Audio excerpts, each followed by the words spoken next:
My name is Peter John Cooper. I'm a poet, a playwright, and an escapee from Swanage. Yes, so I am deeply honoured to be asked by Karen to be the opening performer on the magnificent stage at California Farm, and this really is. I leave the dragon's teeth behind, the clumps of daffodils. I leave the people sleeping fast, the houses round the pond. The priest must walk a lonely way. I've 3 long miles to go today. St. Nicholas will be my guide, Fortuna my consolation. The wheels upon my donkey cart sings Fortune's horn. And we did those 3 miles, and they were definitely more like 10 miles when we did them. Well, it was a 10-mile. Most of the poems I wrote when I was in Swanage were to do with the landscape.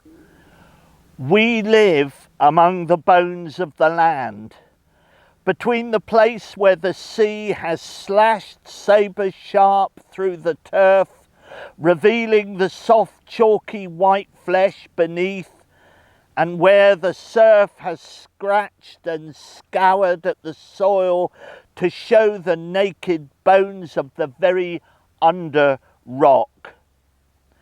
And we cower among the ribs, huddling for warmth against the scalpel wind, among the liver and the lights, just as a hunter on the frozen tundra will slaughter her horse and, slashing its stomach, force her blood-drenched soul into its guts, into the warmth for succour. And yet, when the year and the wind turns, the skeleton dries in the sun and wind, and we can make such pretty things, carving pieces of bone for trinkets. The audience are chatting amongst themselves whilst I...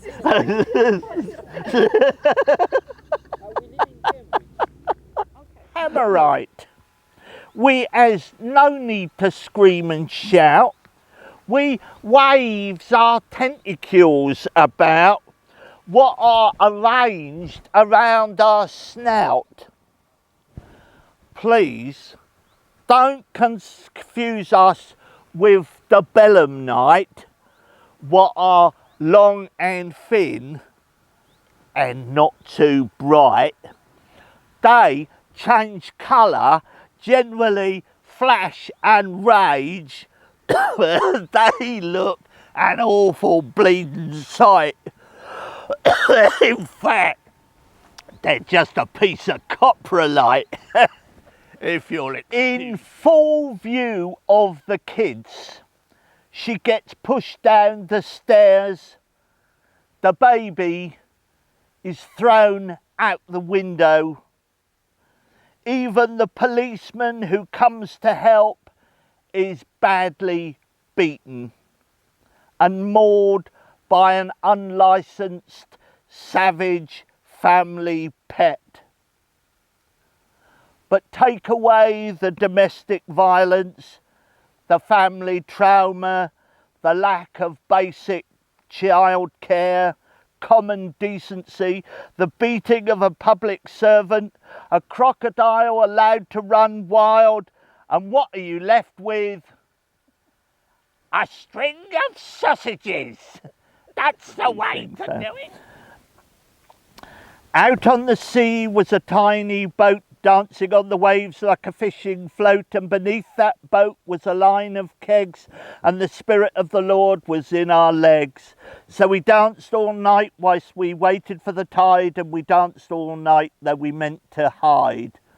And we brought them ashore at Dancing Ledge, and we thanked the Lord we never took the pledge. We danced up the hill with the kegs on our backs and down again on the stony tracks.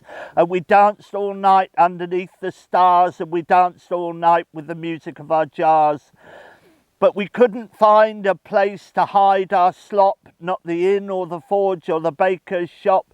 So we hid it close in the roof of the church till late at night. It gave a lurch.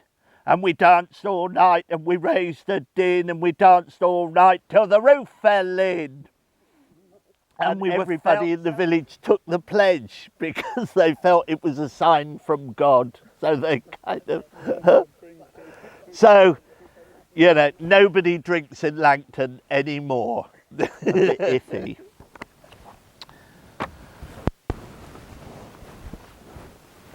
There is a trope in zoological circles that elephants can't jump.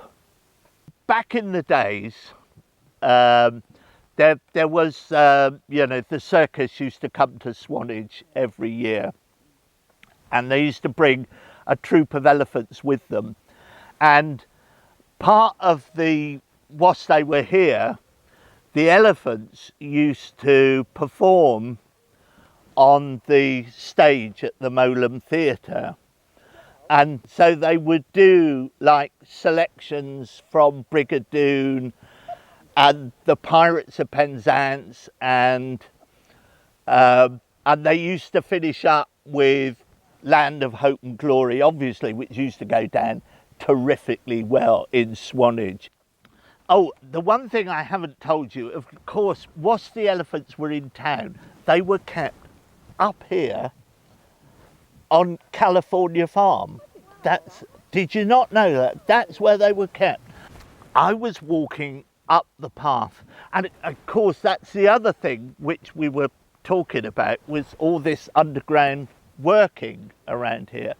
And as you know, and I'm sure you know this, Karen, up here, the land is so spongy that you can actually feel it. Yeah, I could see this young elephant coming down the path towards me. Obviously, he decided he was going to have his 40s ice cream that day. But of course, elephants are big creatures. And of course, the ground being springy, the whole road was beginning to bounce. And I was thinking, this is dangerous. And they're all going, hey, stop him. And I'm not getting involved. I am not getting. Anyway, bouncy. Just as he got to me, he jumped right up over the barbed wire fence into the small copse beyond, you know, into the field, and disappeared. All the mahouts and wranglers arrived. Where is he? He jumped over the fence. Elephants can't. Yeah, he did. He jumped over the fence and he's gone. So they're all over the fence and they're all off. And they never found him. Never found him. But I've always said, you know, if you hear the sound of the trumpet voluntary being trumpeted on the still evening air, then probably that elephant is out there somewhere, roaming, yes, searching for his 40s ice cream. They stand along the window ledge, black-eyed, hook-beaked, cutlass keen, staring malevolently. One-legged, ugly customers, hard-bitten sailors fallen on hard times. They are waiting, hunched and heavy, for the bin bags to appear. In the undergrowth, there is a little mouse. Creepy, creepy, creepy. Meanwhile, watching him is a bird. It's very cold, so the bird watcher, as you know, always wears a white woolly jumper.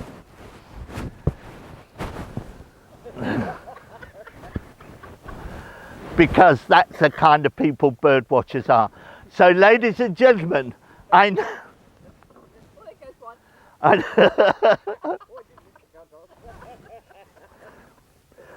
now give you the Bird Watchers Almanac number 24.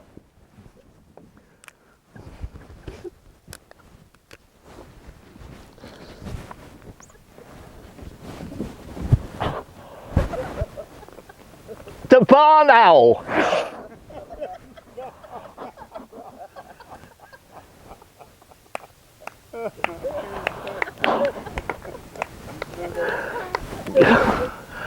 Thank you. Was it worth it?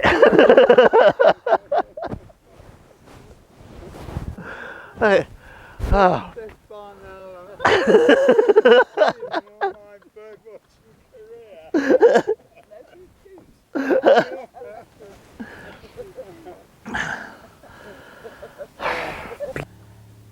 Here comes the rain.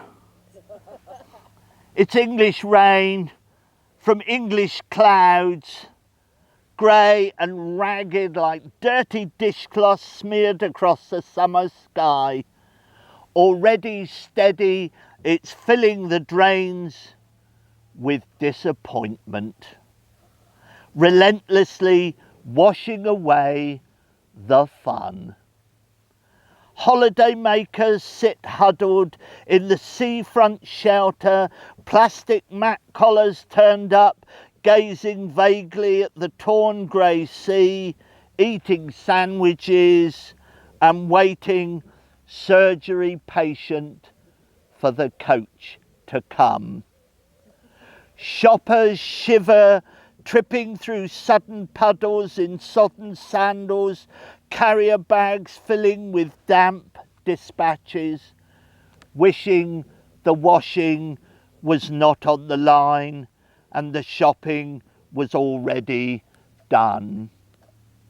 Builders bundle into the front of the transit, windows steamed up, looking glumly at the paper. It will be the only sight they have today of the sun.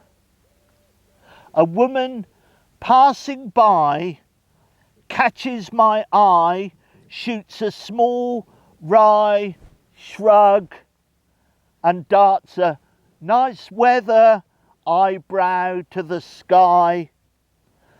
And I wonder what words you would use to explain that this is what it is to be English. Thank you.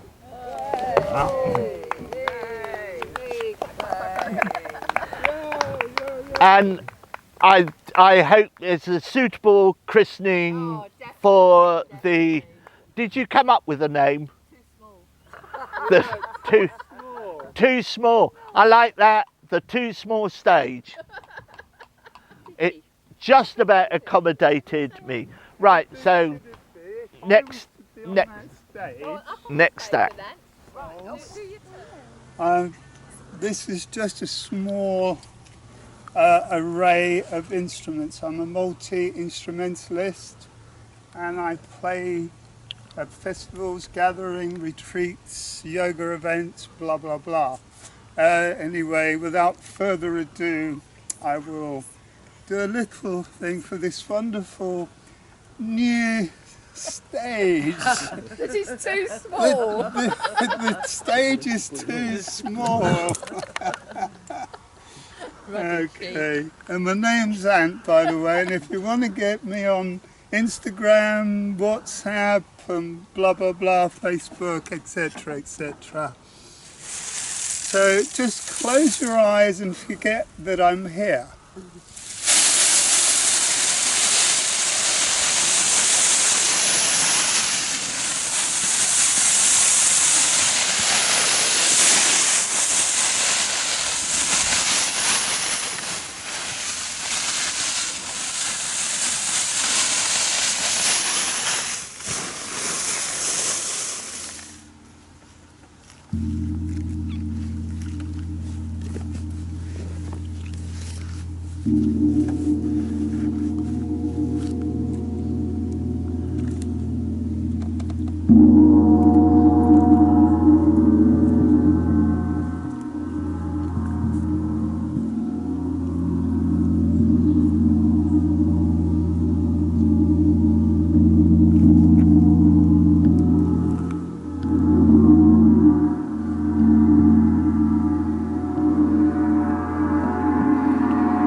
A lovely evening. Thank you, Peter. Thank you, Claire. Thank you, Ant. And thank you for the gathered millions we have here in front of us. They don't know what they were missing. Oh, look at that cloud. Look at that. Oh, that's lovely.